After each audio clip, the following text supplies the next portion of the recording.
What is going on, everybody? Welcome to High School Never Ends, a pop punk dad podcast. I am Wingman Steve. And I'm Chris, 183. And welcome to Quick Hits. It's been a while since we've done one of these. I think we need to get back into this and do this more. We used to talk to like local bands all the time, and then we kind of got into doing our like thematic episodes, and we haven't really gotten back to it. But we came across these guys. They're called Old Neon.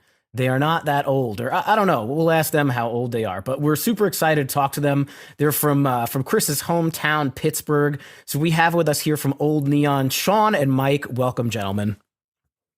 Thank you. Thanks for having us. Yeah, for sure. Yeah, so I think we came across each other through some mutual friends, and our show is all about pop punk music, being dads, middle-aged dudes that have to pay the mortgage and stuff like that, and kind of wanted to chat with you guys a little bit about your band. Sure. I know you guys have played Four Chord a whole bunch, right? And twice, yeah, twice. Mm-hmm. And tell us a little bit about kind of how it started and what you guys are doing.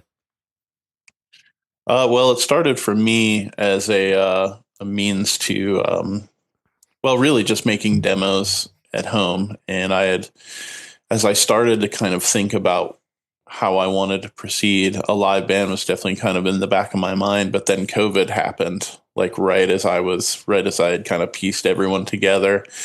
And, everyone quit and went their separate ways. There was a lockdown. And then... Wait, there was a lockdown? Or like a worldwide kind of world shutdown of, I don't remember that. No one was going out. Like 2019, you guys don't remember? I spent at least 60 hours a week, like here. Yeah. For months. Mm-hmm. Sure. No, okay.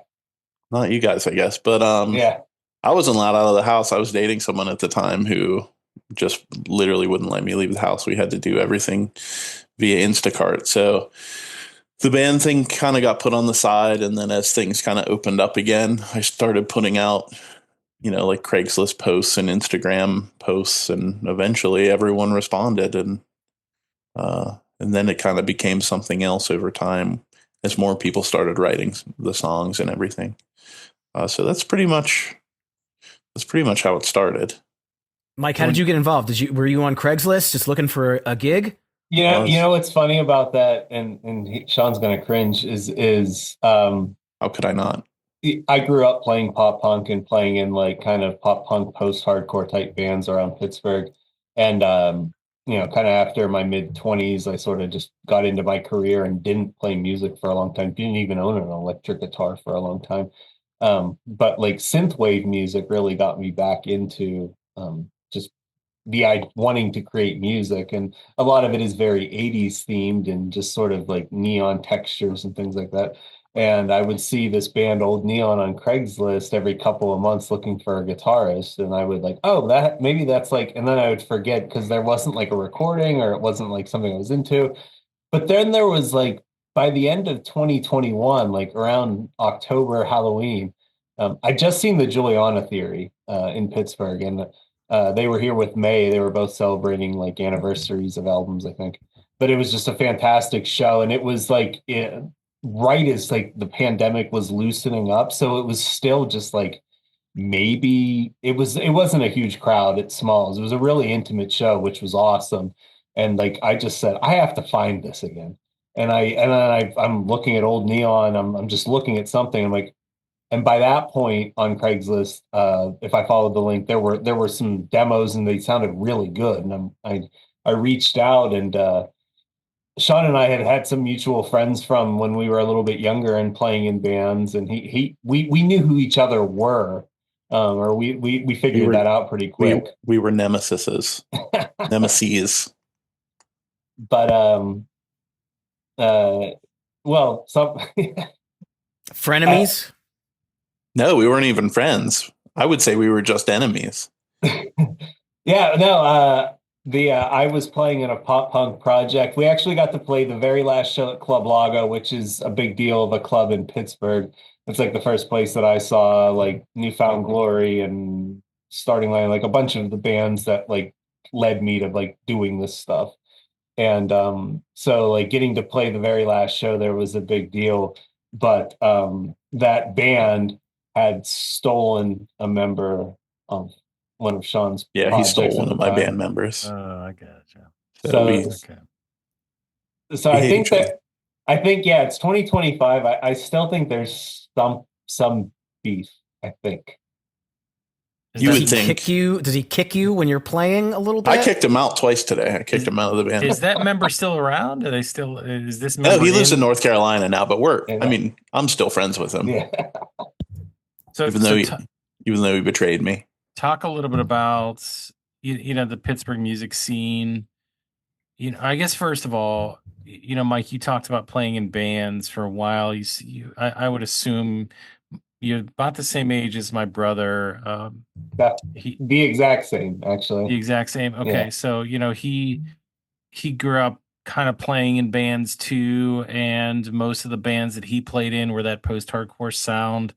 That was the peak time for it. You guys kind of hit that time perfectly with when you were able to start playing shows. But throughout that time, and Sean, you can weigh in too. Like, what did you think about the Pittsburgh music scene? How hard was it to be a musician or somebody in a new band? Trying to find their way and play shows and book shows and that sort of thing. I would say, I mean, I really got really into it in 2003. And I mean, there were so many little venues around the metropolitan area. And there were so many different other towns where people would book the American Legion or the VFW or the Elks Club. And Charleroi was a big focal point of that in the Pittsburgh area. So Charleroi is a little town miles south of the city, one of the kind of steel towns along the river. And that's where the band Punchline was. That was sort of their hometown, and they would book this place.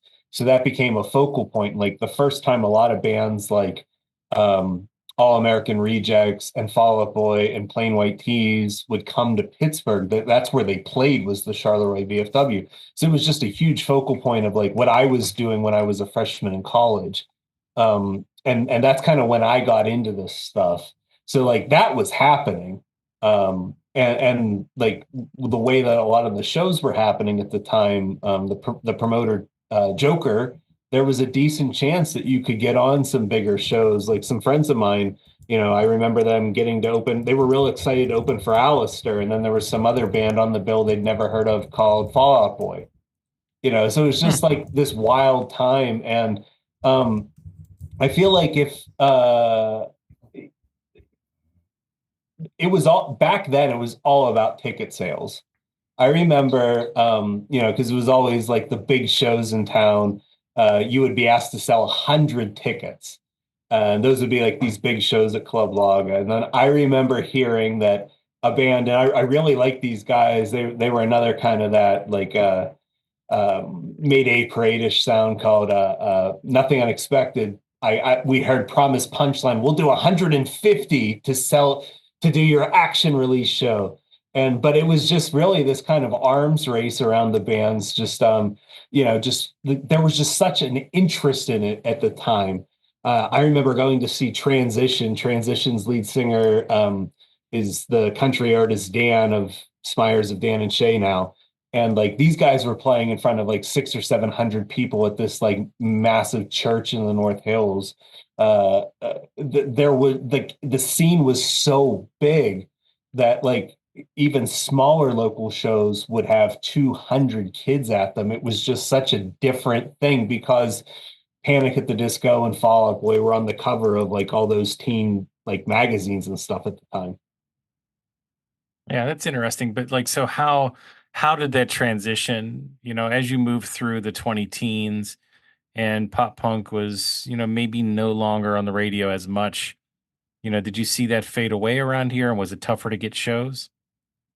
So I was kind of out of it at the time. And Sean, you were doing more folk stuff kind of in Yeah, I that was era. doing a sort of singer-songwriter project, and that's actually what kind of brought me back to this, is that I started playing, I was like several years into just like doing a sort of like Americana solo act, and it went really well at first. Like I had a lot of followers on socials and stuff, like over 100,000. but then it's like that sort of like died down and nothing really ever came of it. I would start getting booked at these like coffee shops with like people talking over me. And then I was thinking like, I want to just make something so goddamn loud that no one will be able to talk over it. And that's when I was like, well, when I was a kid, I was really in love with sort of like Saves the Day and New Found Glory. So I'm going to start doing that again. And that's kind of was like the genesis of the germ of the idea of what this became, even though, you know, it kind of took on a life of its own and sounds a little bit different than, you know, certainly Saves the Day, maybe not as much New Found Glory, but I don't know. So I guess I could only speak to like, we played our first show, in 2020 and 2021. And the end of 20. And at first it was awful because we were playing to like 5 people. But then we got very lucky in that we played we played Deutschtown Music Festival. It's just kind of funny happenstance how things happen. But we played a local kind of like all bands festival in Pittsburgh's North Side, and I've been there. I actually really like that. Yeah, and I think they used to bill it as like the largest festival in the country by number of acts, just because of the sheer volume of people. But it was a large independent DIY of bands of blues, funk, and all stripes. What's Festival in the city. not to interrupt you guys, but one of the coolest things I liked about that festival was that it had multiple stages like throughout the North Side. Yeah, it's like everywhere, exactly, like satellite stages. And it's funny because it was very much happenstance, because when we played, like right before our set, there was a huge thunderstorm and they shut down all the stages. And we weren't like on the main stage or even like a prominent stage, but we were the first stage back up after the storm. And so the entire festival, we were the only music happening at the time. Like, we weren't supposed to actually be playing, I think. Like, the crew running our stage after we kind of dried it off was like, if you want to play it, go for it. And like, I think during our first or second song, they said, hey, sorry, bands that are supposed to be on now, you're not going to get to play. So we were the only music happening.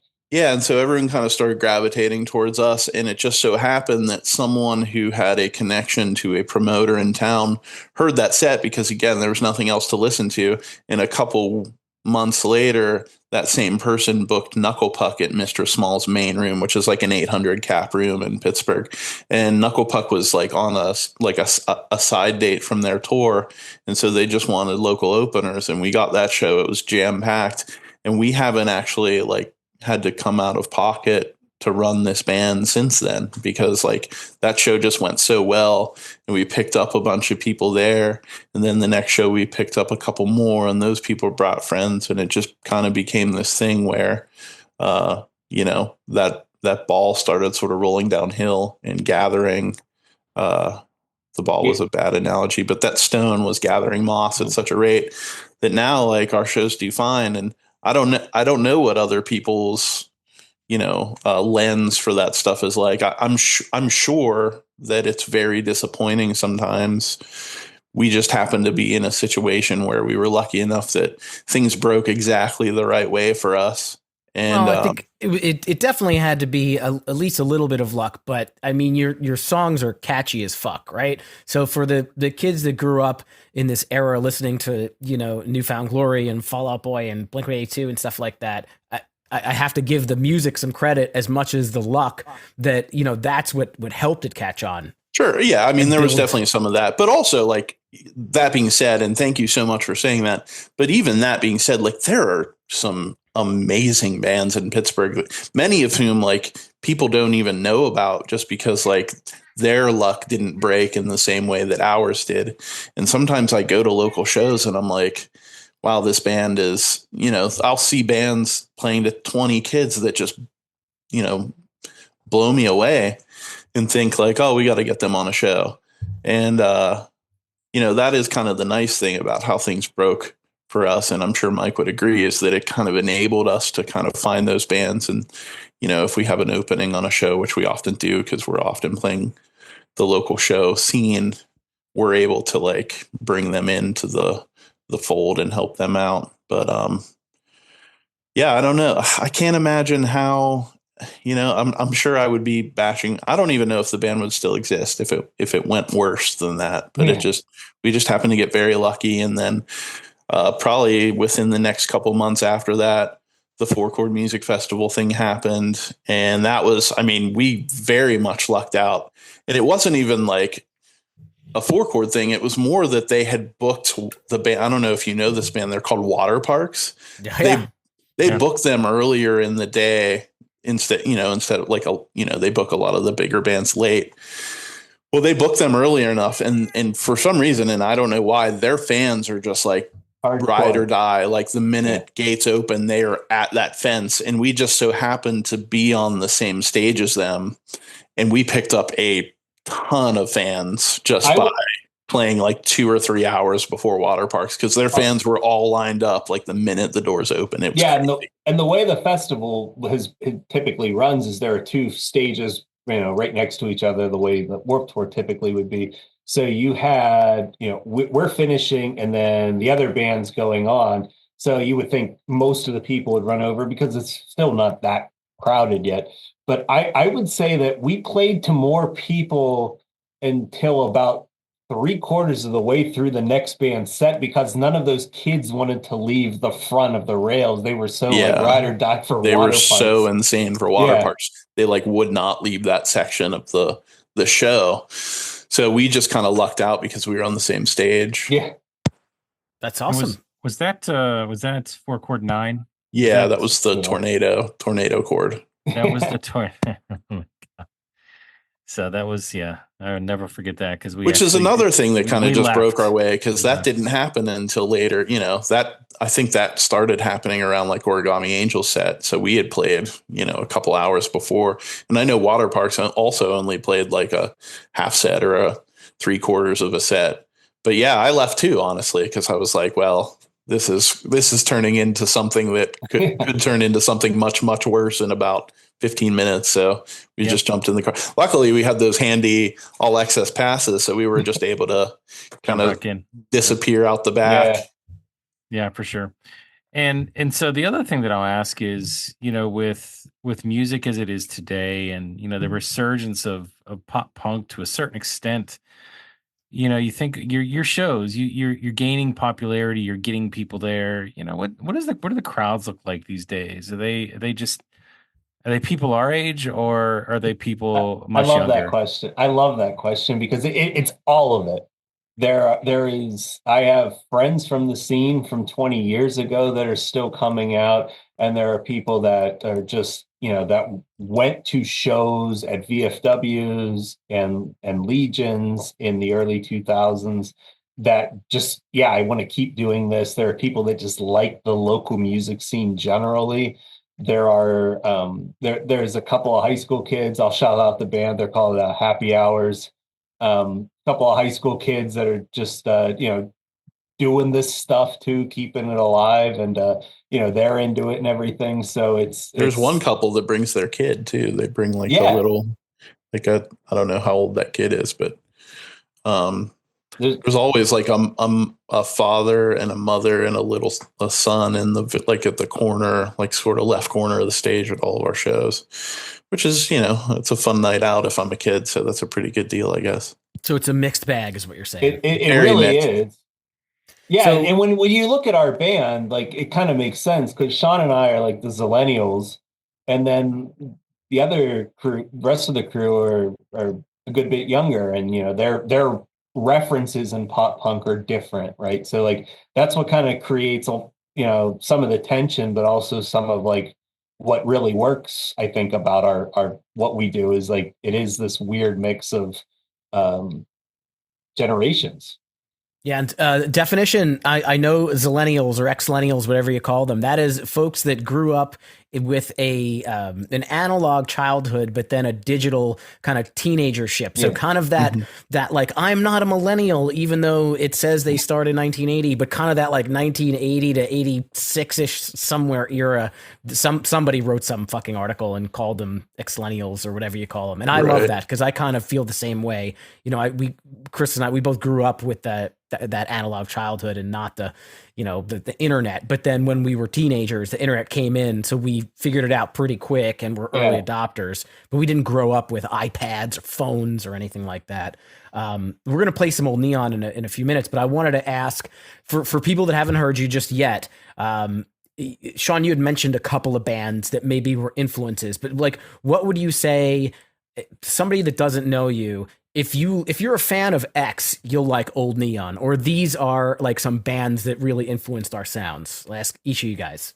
Yeah, I would say that it's kind of a tweener sort of, like Mike said, I'm a zillennial, I guess, whatever the fuck that is. And then, Drew is like in his mid-20s, our singer. I started playing the guitar 4 months before he was born. So that's a fun fact. And okay, boomer. yeah. And yeah, I would say it's kind of like if you were to imagine just a crossbreed of like Neck Deep and Newfound Glory, kind of like, because we have, like I said, everyone else in our band is in their mid to, verging on late 20s. So they all listen to Neck Deep, State Champs, Wonder Years. Wonder Years. Well, yeah, we all listen to Wonder Years. That's a touch point for, I think, all of us. Yeah. Yeah. And then Mike and I grew up more on like the Drive Through Records, Vagrant Records scene.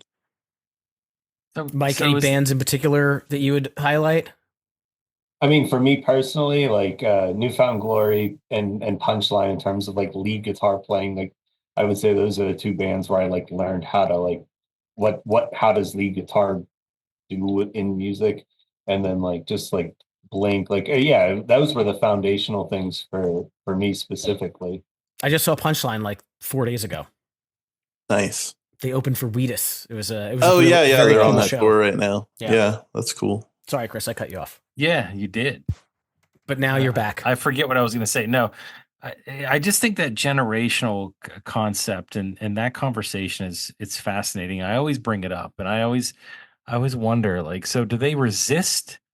Does the younger generation, the 20-year-olds today, do they resist these older bands? Do they say no, that's not as good as the newer stuff, as the Wonder Years, as everything else that has come out, since 2010 on?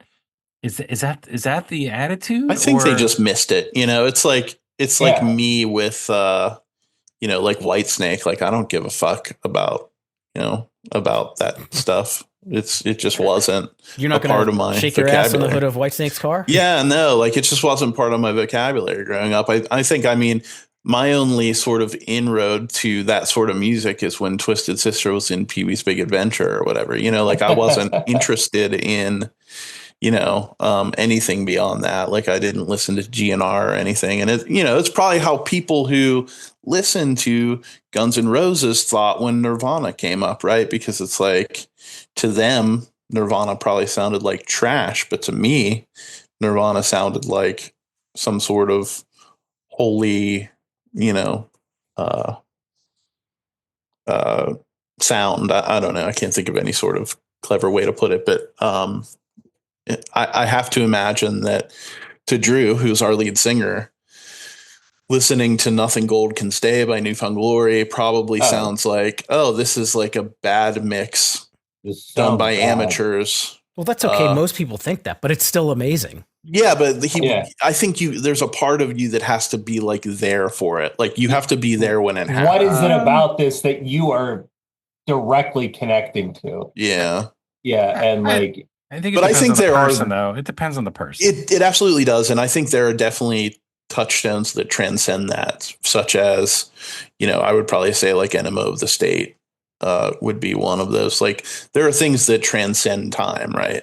Where like, even if you weren't there for it, or if you weren't a part of it, My Friends Over You by Newfound Glory is probably one of those where like, no matter where you are on the pop punk timeline, it's still kind of like in your jukebox. We're going down swinging. Sure. Because you think about it, like, I grew up in the 80s, but okay, I was like 5 years old in 85. Like I really wasn't listening to a ton of music when I was that age. I was listening to what was just on around me, and I probably didn't have an awareness, but I'll listen to 80s music all day long. It's like, it's something I'll always go back to. but I really don't have the nostalgia, but I don't. So to me, I think it's just more about what the music you connect with. But hey, look, Connection is big too, for sure. If people feel that way, I get it. I understand. I mean, I resist. For a long time, I was like, I'm not listening to this stuff from the set. My dad wanted to listen to 70s music. I'm like, I don't want to listen to that. Like, yeah, I'd rather listen to I want to listen to Nirvana. I want to listen to Pearl Jam. I want to listen to stuff that, I want to listen to today when I was in the 90s, when I was in high school. But there was a moment last year that really kind of, when I don't know Post if Malone you were played there. Nirvana. No, I was actually referring to a show where the Get Up Kids were doing Something to Write Home About. And I was singing every word because I think that's like top 5 emo albums of all time. And Drew was staring at me like, okay, Dad, what is this? Like it's just a different sort, because he didn't have the sort of like adolescent attachment to it. And then when we were recording with Matt Brash from the Wonder Years, who's a little bit closer to us generationally, who was he saying Drew sounded like? Chris? He said Saves the Day. Yeah. Drew sounds like Chris Conley. Yeah. Yeah. So it's just, and Drew's like, who is this? Okay. Yeah, Nice. Drew didn't even know if that was a compliment because he had no idea who that was. It depends on what you're talking about, whether it's his personal life or his sound. Yeah, his voice. sure. Yeah, right. But the reason I bring this up too is, not just for the conversation, but I do think, we'll listen to your song here in just a second or two. But, I think the sound that I hear anyway, when I listen to Old Neon, definitely is rooted in a lot of that nostalgic sound. Like you guys, you sound like, old school pop punk to an extent. And I think it's fantastic. You do mix a modern flair to it, of course, but for the most part, if you're a fan of that nostalgic sound, it's there and you can instantly hear it. So, regardless of that resistance to it by some of the younger band members, it comes out in your music a lot. And I think, again, it's the perfect mix of old and new. And that's why it sounds so good. And you guys, again, you said you were lucky. I agree with Steve. It always comes down to the music, though. Like if just because you were the only band playing, if it wasn't good, you wouldn't be in the position you're in right now. So that's kind of where I'm standing on that too. Well, thank you so much for saying that. I really appreciate it. Thank you. So taking a quick look through your discography, if you will, through Spotify, it looks like, so you guys had a full length album in 2023 called Can't Fucking Wait. So kudos to you for terrible idea for throwing so the F-bomb in your album title didn't work out for you? No, not at all. It was very difficult to get playlisted. Anything. That's what the kids do these days. They playlist. Yeah, it was hard to promote that record, even though I do feel like, because there was a bit of an argument before we released it, where the original artwork had an asterisk where the U was, and I was like, listen, we're either changing this title or we're putting a U there, because I'm like, if we're doing this, we have to go all the way. This can't be, I'm not gonna, yeah. It just felt like so phony to me to be like a teenager about it and kind of like walk around. Flip and wait. Yeah. Can't gosh darn heck and wait. Like, no, man, fuck that. If we're saying fuck, we're writing fuck. And that's how it was. And then I kind of shot myself in the foot because nobody would listen to the record after that. But you guys had some pretty good streams on some of those songs. So it's not like nobody listened to it. Sure. Yeah. And then you guys put out an EP last year. Maybe This Is All There Is. And now there's a new one coming up in May. And Mike, you had mentioned you guys worked with Matt Brash from the Wonder Years. And so this new one is an EP, not a full length? A 5-track EP, yeah. Yeah, it's 5 songs. We really wanted to get, instead of... And Matt was adamant about this too. Instead of trying to force out quantity, let's like really, really get the absolute best, most solidified takes of these 5 songs, which is what we did. And I think it sounds the cleanest we've ever sounded and the most authentic we've ever sounded. And I get that because, when you're a newish band, and you're trying to get, people to listen, you want to kind of have that consistency of stuff that's coming out and new stuff. So rather than have to, put your heads down and make 12 tracks or something like that on an LP, putting out 5 at a time on EPs. I like that I like that, that plan, but it Mhm. does still have the ability to have some cohesiveness and make it feel like it's a piece of work rather than like just singles on their own. That some people do that. They just release a couple singles Many people, yeah, every it's 3 kind or of 4 months. yeah, it's kind of become the norm, and I really felt that it was important to present this as a body of work, especially because it's something that we all drove out to Philly and like lived in Philadelphia for what was it, a week or 10 days, and like 8. made a concentrated effort to like sit down in a room and make music with real instruments. And, you say there's a sort of nostalgic sound. And I think that's part of why is we're actually playing through amps and playing guitars, and there's not a lot of programming. And so As a matter of fact, on this, there's no programming. So how does an up and coming band from Pittsburgh end up getting hooked up with the Wonder Years? we just emailed him, and we thought he would say no. Because what?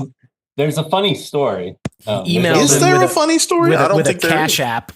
Well, No, nothing. We didn't even. No, so our guitarist B was playing in another local band from Pittsburgh called Danvers. They had a show out in like the Lansdale-ish area, and Matt happened to show up at it. And B's favorite band is the Wonder Years, so the rest of the Danvers crew were really excited to go kind of meet him.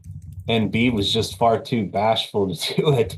And Matt wrote them a little note, just said, "Hey, the band sounded killer tonight. Hope we connect next time."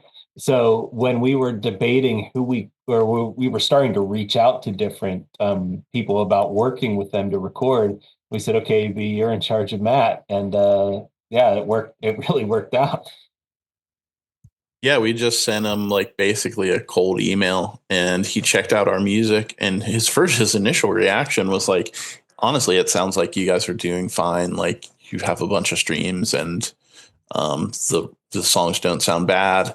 And I don't think he necessarily realized that like we were looking for, even though like I feel like our first record, which was done by Corey from Locket, Corey Bergeron, he did a great job, but we were looking for something that was a little bit more real and a little bit more authentic and a little bit more something. And even though I feel like everything prior to that sounded fine, I think once we talked to him and spoke with him, I think we all kind of came to the conclusion that like it could be a little bit more emotionally resonant. It could be a little bit more perfect. It could be, whatever. And then he was like starstruck, like hanging out in a room with, he was so nice from the minute we met. It was just like, we were essentially in a room like I am now, like for 13 hours a day. Yeah. Just kind of, he had a fairly cozy, comfy basement. I'm kind of afraid of that. Your room looks quite dark other than that one lamp behind. Oh, it was pretty dark. Yeah. It was a pretty dark very basement. Cave-ish. Mm-hmm. It was very man cave, as is Mike's. But no, he was just like a cool hang from the minute we met him. He never, he never like acted like a big shot. I never felt nervous at any point. The minute, like the very first time we pulled into his driveway, he like walked out of his garage and gave me a big hug, and I was like, okay, I guess we're hugging now. That's but yeah, no, like he was great, and I don't even. It's strange because we had always, especially like I would say myself, Zach, and B especially have always kind of like had that band as like our sort of like North Star of like what we aspire to be, someone that's like emotionally resonant, but the songs are great and the hooks are great. And I thought it would be more intimidating than it was, honestly. Like he was just cool from the very first second, and that made me at ease. And we just got, the other thing too is we got right to work. Like there was no sort of hey, it's weird that you're in the Wonder Years and like you're a big rock star, and I'm just essentially this. It feels in a way like the guys that pay to go to those like baseball fantasy camps where they can take batting practice with Derek Jeter for 30 minutes. You know what I mean? And that's what that's what I expected it to feel like. But he was business from the very first day. We spent 13 hours a day just tracking, but also like as the week wore on, like it is when you meet a new band, when you meet a new person in general, so everyone's guard started to come down. And that's when, like, not only was he still doing all the amazing recording work, but he also like imparted a lot of knowledge towards, like, he was like, look, if I were in a, he let us ask him a ton of questions. He said often, like, well, if I were starting out or if I were in your position, this is what I would do. Most of which we've done, because it's like, you can't pay for that sort of advice. Yeah. And, he's just become a pal at this point. I feel like, every time we talk to him or whenever we see him, it's just like, yeah, I don't know. It's a interesting sort of cognitive dissonance, because then when they're on stage, They're There is still one of my favorite songs of all time. Greatest Generation is, in my opinion, the greatest pop punk album of all time. And he's that too, but like, he's also like a buddy that shoots us a text when we drop a song and is like, hey guys, this was cool. It's just a weird sort of like dichotomy that we have to live with, I guess. So let's have you cue up this song that you worked so hard on. Tell us the name if you want to give a little bit about it or something like that, or you could do that afterwards. We'll leave that up to you, and then we'll play it. The song's called Nobody's Burden. It was written by B and Drew, actually, neither of whom are here. The sort of sticking point, I think, for Drew was that he had it is autobiographical, in that he had two friends that split up after years and years together. And he was kind of surprised by the fact that the one party that he was talking to, trying to help get over, wasn't like wallowing, but they were just like, no, like, this is my time. I'm going to move forward, and I'm not going to let this, take me down. And that's kind of what the song, like the sort of emotional core of the song is. It's just like, when it's time to go, you got to go. All right. Nobody's Burden by Old Neon. Here we go.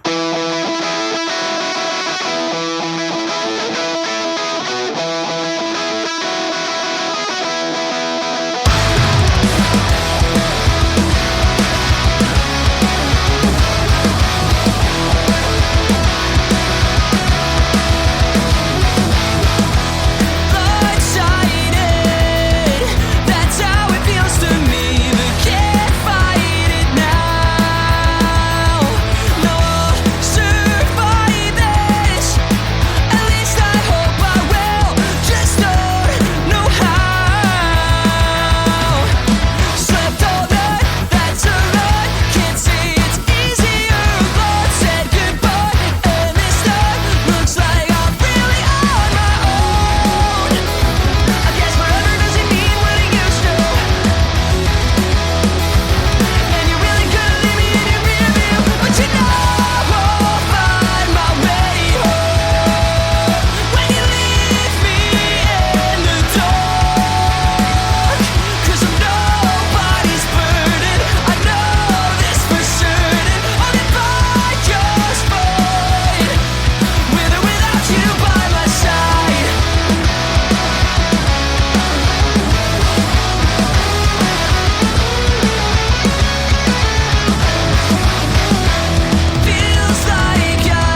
Chris, that's a good song.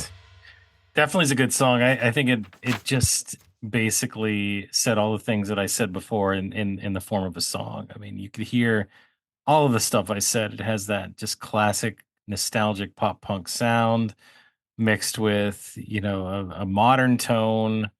The lyricist, your vocalist, the lead singer, he could you could probably name 2 or 3 lead singers that he sounds like, and that's a compliment, in a lot of ways. So really smooth song. It was a lot of fun. Yeah, I think that the mix that you guys were alluding to, the vocals have kind of that, I don't know what fucking wave of pop punk we're in here, the third or the fourth. Like the vocals kind of have some of that like new school kind of sound to it, that cadence in like, your Neck Deeps and your Mayday Parades, both of which I was way late to the party on Neck Deep. Like I found out about Neck Deep like last year. We did an album on our show, and then Mayday Parade, I found out about them like last week. We just did an episode on them like days ago, and now I'm like quite obsessed with them. But the vocalist has that sound, his tone of voice. I could hear the kind of Chris Conley, but to me, the music is really kind of that classic pop punk. So the stuff that I fell in love with in like the early 2000s and the late 90s, you guys have a little bit of gang vocals in there. You got the part where kind of the music drops out just for a second with the vocals only part. The guitars, the drums, very strong. So I mean, this is a great single, so I could see why you led with this one for the EP. I'm excited to hear the rest. Thank you so much. It was, this was like a very B-led song, and they were like, I don't think this is over the line to say, Mike, and I think you would agree, they were like pushing themselves to the absolute limit to get every note perfect. And we're kind of like, after those 13-hour days, we're just like almost paralyzed on the couch with not only like the emotional weight of it all, but just physically tired. You play guitar for 13 hours straight. I know, man. I played Guitar Hero for like 15 minutes the other day, and man, my fingers, my wrist, it was rough. Yeah, and sorry, that's a bad comparison. No, that was fine. It's like anything. If your fidelity to perfection is too great, you may, you simply may not accomplish anything. And we were right on the line with this song because B wanted it a certain way, and we were all down with that. But then it was becoming such a huge weight around them that it started. There was definitely a point during the tracking of the song where it was like, oh no, are we kind of like lost at sea here? Is this like too much to overcome? Is this too much pressure to put on, B as a player? But they toughed it out, and I think the song is definitely better for it because just the guitar performances on that are like so crisp. Every note is perfect and right where we wanted it. Yeah, I mean, I don't know who deserves the credit. You guys can keep that in your brains, but the song came together. Without knowing how the sausage is made. Yeah, I would say Matt probably. It's fantastic. It's a team effort. I mean, Matt was saying like it was funny when the rhythm guitar track, there were parts of it where like we liked the way I accented the phrase better, and there were parts where we liked the way B did it better. So we were literally sitting next to each other, passing the guitar back and forth to record the song. So it really was this totally collaborative, like weird thing of like that was just absolutely both of our personalities showing up in it. Awesome, man. So the album comes out in May. Hold on. Before you move on, let's talk about something else real quick. So I wanted to ask you guys about these album covers. For the singles, the EP, the album, the Can't Fucking Wait album. Like, is this stuff that you guys get together and come up with? Do you have somebody that puts these together for you? It's usually a pretty big fight. It's a big fight. As our most decisions in the band. I love that. We like really fight hard about pretty much everything, but it's insane that we still talk to each other sometimes. Yeah, I've said insanely unforgivable things to Mike, and then we'll just see each other at a show the next day, and it's whatever, I think it was fired twice today. You were, It's okay. in fact. Mark and Tom broke up a whole bunch of times too. Sure. Yeah. And And I would do the same thing. So Well, I can relate.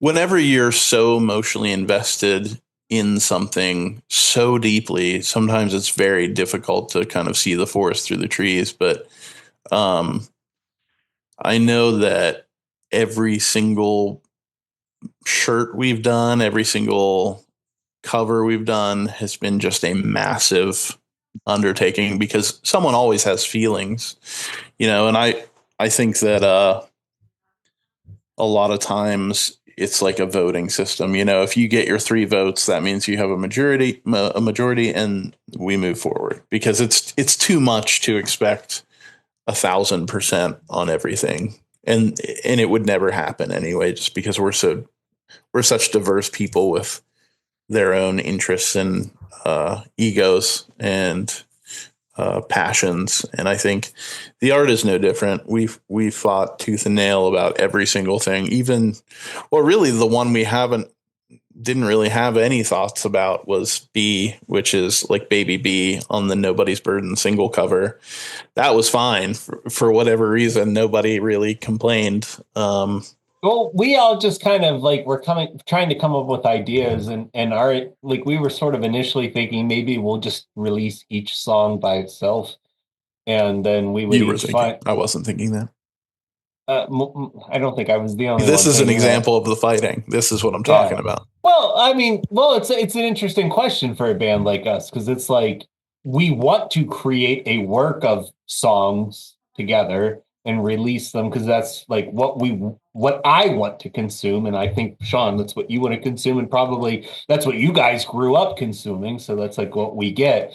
But as a DIY band, like how can we like if we just threw out 10 songs next week, like how do you maintain any um Consistency and quality.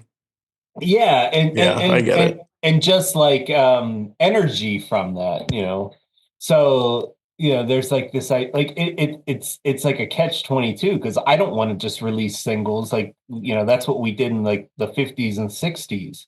I want to like create several songs, but it's just hard in the streaming world, because everything is so release radar, playlist, song single specific, that it was just sort of like it took a minute, I think, to just kind of arrive at, oh, this is what we're not just going to release 5 songs with 5 pictures of each of us, which we have, and they're kind of fun, and we should probably use them for something. But we decided to release 2 singles and the EP. So 2 singles and then the final EP, which comes out May 23rd. That's the plan? Correct.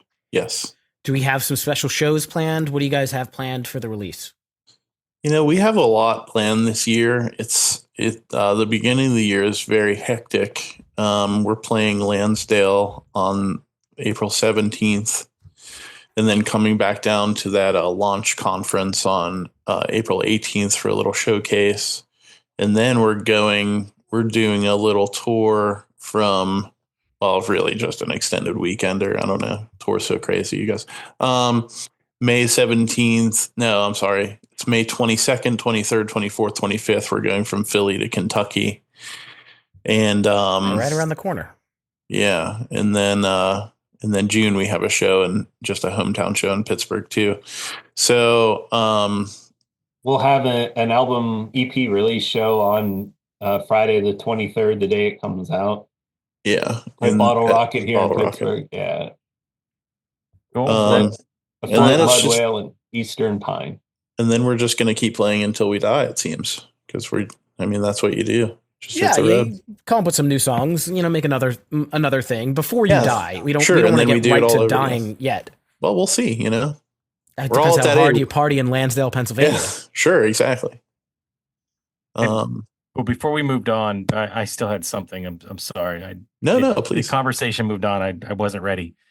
But the girl, Baby B, who is that? Who's Baby B? B is our other guitar player. Oh, but who's the little girl on the cover of Nobody's Burden? It's B. Yeah, it's B. There are other guitarists, yes. Oh, okay, good, cool. All right, that's awesome. Then is she eating some kind of uncrustable or grilled It's cheese? like an Eden Park Smiley cookie. Okay. All right, cool.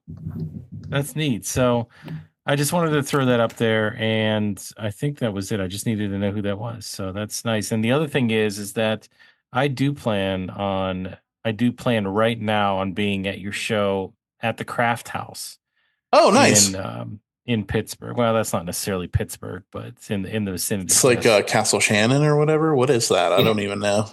Yeah, it's in Baldwin. Crafton or Castle Shannon. But I'll tell you what, like I'm a big fan also of Calling All Captains, and so Yeah. I'm curious, like how did you get hooked up with that band? I don't even know, but we played with them once before Jamie.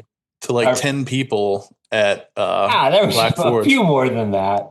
Well, I remember it being 10, but you go off. Well, no, I mean, there are people like Matt and Cindy, people that show up still to this day where they're. It was But like I an mean- early show, though. Yeah, I don't even it think still Cindy was. was there yet. But yeah, that had nothing to do with getting on this. It was just we're friendly with some of the guys in the band Rematch too. Okay. Actually, my Rematch hat right here. Nice. But regardless, like we were it was just something where like it just fit in the schedule and it just made sense to partner up with those guys and put on a really good pop punk show in Pittsburgh that like Yeah, looking forward to it. Wingman Steve lets me know about everything going on. He sent that to me earlier today. I'm like, oh, I can't miss this one. So Calling All Captains. yes. That's Yeah. going to be crazy. We had them on the show, and Chris was like obsessed with them for a while. So I know they don't play in the States all that much. So I had to make sure that he's aware. Oh, good. Chris, we have tickets for sale.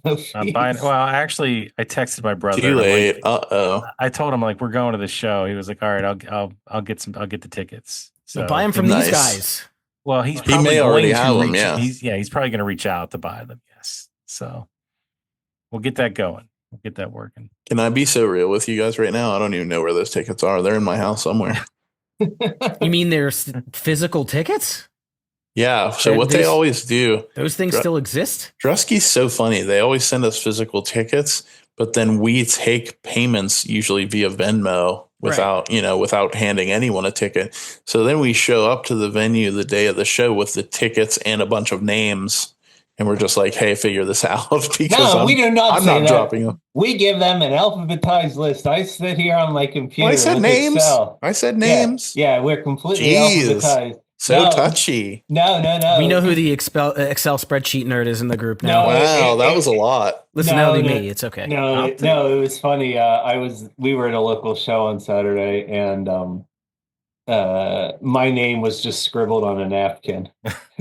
So I was just contrasting with that. That's why I didn't buy them in advance because I knew that was going to happen. But then I got to see Crash after that, so it was fine. I'll take a physical ticket. I'll be all right with that. I like those. Oh, see now we got to drive. I'll Oh, meet I you think. somewhere. Oh, you're in Plum. Yeah, we'll give them to Darren. That's I've what been- we'll do. I've been to Brookline many times. You know, Nice. when I first met, who's now my wife, she lived in Brookline, so I was there Mhm. like all the time. So I'm very familiar with that area. Very familiar. It's like really chill right now. Like my neighbors are great. It's just we live on like a little one way dead end kind of. Nice. I guess that's an oxymoron or it's like I a don't one way. know. It's Yeah, not how not would a you get dead out? end. Yeah. How would you ever get out of there? There's I like a don't think you little like side street out, but it's just like not a lot of traffic and it's just really peaceful, which is cool. can. Absolutely. I love talking about roads and Google Maps on this show. Hell yeah. When I lived in Hampton, I used to live behind a train track and the train would whistle behind my house at 3 a.m. every morning, except for used to it. Saturday. You just got used to it. I never did. I sold the house. I was like, F this, I'm out. Very cool, guys. Never could. Well, Steve, what other questions you have? I think that's all I got. I'm excited to see you guys at some point. I know that you play a lot in the Philly area, and We're I go starting to, to yeah. Pittsburgh every now and then. So I'm sure we'll overlap at some point soon. Yeah, right on. Cool. It'll be great. Absolutely. Well, we can't leave an episode of High School Never Ends. Guys, I don't know if you've ever listened to the show before, but we do something called Ranking It. Every single time we make our guests, and we do the same on Quick Hits, we generally just have the guests do some sort of rank. And this is we talked a lot about shows, about four chord. So I think it might only be right to have you guys rank your top 3 shows that you've ever seen live. Okay. Oh, scene. Okay. I thought you were gonna ask us to rank ones we played. I was like, oh, Jesus. I don't think that's as fair, Yeah. because you probably like all of the shows you played. I mean, maybe that's not true. No, that's but, yeah, no way. I've not. You do not like them. Okay. No. I haven't liked all of them. I think that's a lot to ask, because sometimes you take a guess on a show that you think will be great and it's terrible. But shows I've ever seen, ooh, that's tough. Top 3. I would say I could come up with a couple off the top of my head, and I don't. One of the bands is kind of canceled, but it was still at the time like. Well, you can't say it if they're canceled. You got to pretend they don't exist. Yeah. So okay. So As long as it's not Lost Prophets, I think you're okay. So that's okay. It was not the Nintendo Fusion Tour in 2004. It was definitely not that. Sean, go. Oh, it was Lost Prophets? No, it wasn't them. It was Story of the Year. They just happened to be along for the ride. There can't. With My Chemical Romance and Anberlin, like So wait, two of my who's other canceled? favorite bands. Who was canceled? The Lost Prophets. Oh, was. so you Oh, did. so Oh they my were. God, you were gonna say Lost Wow, Prophets. I can't Well, believe no, somehow I nailed terrible. that. I mean, he didn't know. No, But, I mean, but the rest like, of the shows, it was. yeah, show. you just go back. I mean, we're talking literally over 20 years ago, and Listen, you didn't know what the guy did back then. I don't It's not your give fault. No, we'll put that aside. But just, I mean, yeah, at the time, like, it was just like a really exciting thing. And what was cool was my band at the time was booked on a show with Matchbook Romance in Midtown, and Midtown. and it was a Clear Channel Entertainment show, like the precursor to Live Nation, and the promoter would let you into their other shows to sell tickets. So like I was so into Anberlin and I was so into Story of the Year. And like My Chem, I didn't really know them. I kind of knew them at the time, and then the other band, What's the band you were in when you were opening for Midtown? Thought Deposit. Okay. There's Actually, a Scott chance I might Deposit. have. There's a chance I might have seen one of those shows because that sounds familiar. But no, that for me, I mean, just like because in terms of as a musician, like those were 4 bands that did so much to like impact like what I wanted music to sound and then on stage look like. That was a big deal for me at the time. But yeah. Okay. Well, Sean, if this is too difficult, we can No, pivot. I've got a couple right off the top of my head. So one, do you guys listen to Pedro the Lion, or did you back in the day? I don't think so. Okay, well, Pedro the Lion is like a legendary indie rock artist, and he went through a period of only playing solo. Like he kind of ended the Pedro the Lion project, even though it was still just him, but he ended like being a band, and then he was solo for like years and years, and then finally, like it had to have been either just before COVID or just after everything opened up again, but he did his first like, okay, I'm Pedro the Lion again, and I'm going to come now do all these songs like in the way that they were originally recorded, et cetera, et cetera. And I don't even know who the opener was. Don't care. But like that like gave me chills to finally, because I had been a super fan of him since, I don't know, like early 2000s. But I had missed him being a band. He was already solo by the time I found him.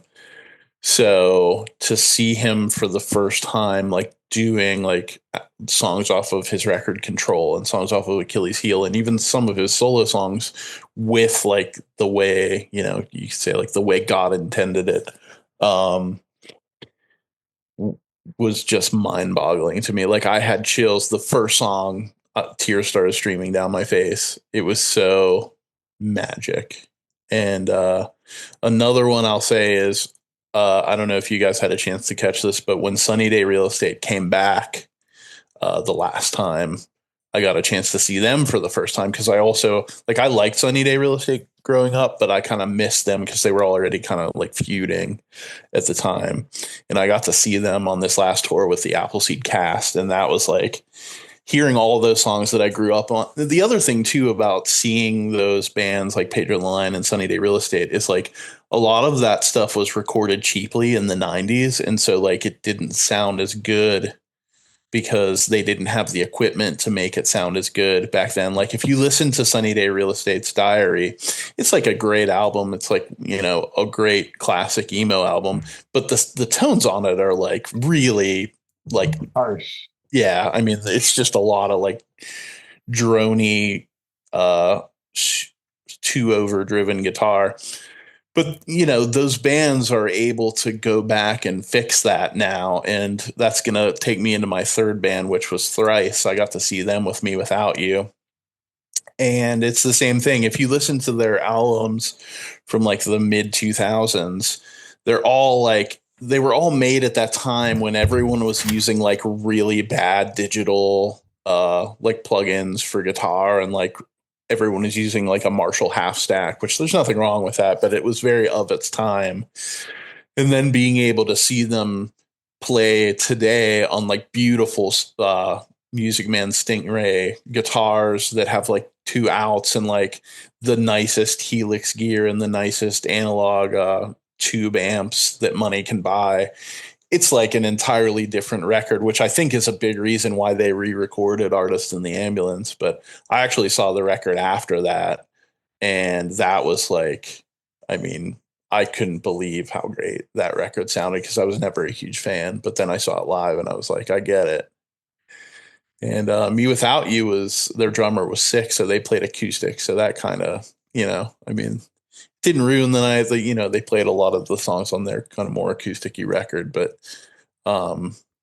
Thrice was just like mind-boggling. And also the Greatest Generation tour from the Wonder Years was like just a peak of my existence moment. I can actually think of a lot, but that was 4. Good shows. I'll Good cut shows. myself Took you a off. second. Took you a second there. That was good. I mean, you know, that's and I actually, if we had more time, I'd love to go through the other side of it, which is bands that you guys have played. I actually thought about a couple more where I'd like for you guys to be able to rank like the top 3 bands that you've actually played with on the same bill and why. So a lot of questions still. So that just means we have to have you guys on again to talk about it, right? The answer is Knuckle Puck, so we can just enter. Is it Knuckle Puck? Okay. They were fucking great. I mean, they were so good when we played with them. There you go. Blew my mind. And it was also like the catalyst for like us being able to record with Matt Brash, because that's when we started like, you know, everything that we've paid up to this point has not been out of pocket. And like, you know, having like Will Yip mastered this record, you know, stuff like that, you know, because we can't do those things ourselves, the money sort of adds up. And Knuckle Puck was kind of, in my mind, the beginning of the band, because it was like the beginning of our financial solvency. And that means so much as a band. Not having to go out of pocket for every little thing is huge, especially because a lot of people can't, you know, it's just, you know, like you said at the beginning of the episode, we all have mortgages. Like I have a mortgage. Mike has a mortgage. We all have, you know, partners that were. It sounds like you've bought and sold like 3 or 4 houses. So I'm on house number 3 now. This is house number 3. You're a real estate mogul, Sean.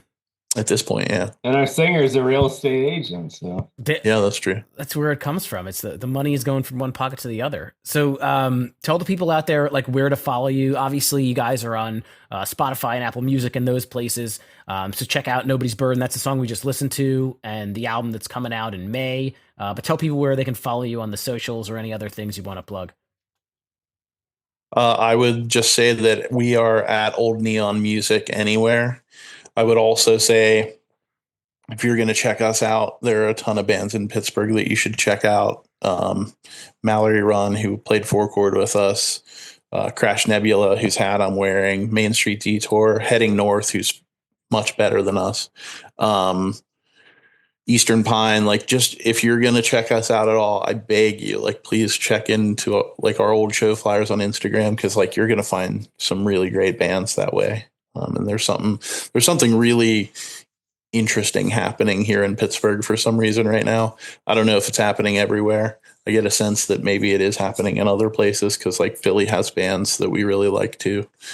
And it's a great camaraderie, you know, when we talk about, like, you know, our friends like Find Ethel, Crash Nebula, I already said. I would love to just list band names. Yeah. I'm ill-equipped because I should have brought a list, but look at our old show flyers if you get a chance, because there's so many bands that we played with that are so worthy of your time, and you will not be disappointed if you check them out. That's Steve C. Next time you come to Pittsburgh, I'm gonna have a list of bands ready to go. I've seen a lot of the Pittsburgh bands, a lot of the Philly bands, so the Pennsylvania bands. I'm all about them. Something in the water here, you know. Guys, Steve goes to about 2,700 shows in a calendar year. It's funny. I was looking at my nerd spreadsheet where I have all the concerts I've ever been to in my life, and actually, in March 22nd was the first show that I've been to this year. I said to my wife, "I'm like, can you believe that I haven't been to a show yet this year?" I feel like UGC. I saw Punchline and Wheatus. Oh, sure, of course. I feel like what kind of happened was, you know, the pandemic shut down shows for a while, and then everybody was, and you know, rightfully so, all bands were like, wow, we haven't made money in a long time. Like, we need to tour and tour and tour and tour. And they were just road dogging it for like 3 years plus. And I feel like this winter may have kind of been the first time, you know, being in the Northeast, it's tough to tour in the winter, but I feel like this winter was the first winter that it kind of chilled out. And there, at least in Philly, sure, there were some local shows, but there weren't any like bigger shows that I needed to see or I could see because of, you know, kids and life and everything. Yeah. So this was the first one that I've seen this year, and we're almost through March. So there's a few more coming up though. Well, right on. Yeah, I've been to a million shows already this year, but they've mostly been local shows. I actually can't even think of a national that I've seen this year.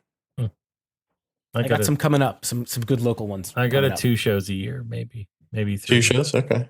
But you guys are going to be one of those 2 this year, yeah. Well, maybe add a third. Who knows? Like, sky's the limit. No, let's not get crazy. No, they'd have to be 3 because you're. They're playing with Calling All Captains, so they'll definitely be 2. Right? Yeah, that's right. All right. He's going to go to 4 Chord.